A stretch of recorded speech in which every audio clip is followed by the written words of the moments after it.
দেখো দেখো, আজকে বানাচ্ছি বেগুন পোড়া। আর বেগুন পোড়াটা কি দিয়ে করবো বলো তো? রসুন দিয়ে, টমেটো দিয়ে। তাই এখানে বেগুনের মধ্যে রসুনগুলোকে গেঁথে দিচ্ছি।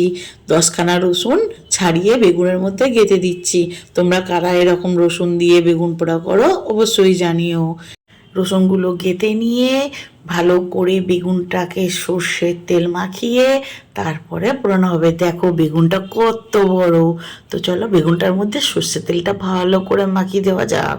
ওকে তো এখন আগুনে পোড়াতে হবে, তাই তার আগে বেগুনে সর্ষের তেল মাখিয়ে নিই। বেশ করে সর্ষের তেল মাখিয়ে নিয়ে গ্যাসটা জ্বালিয়ে নিয়ে বসিয়ে দিলাম বেগুন পোড়া। বেগুনটা পোড়া হতে থাকুক।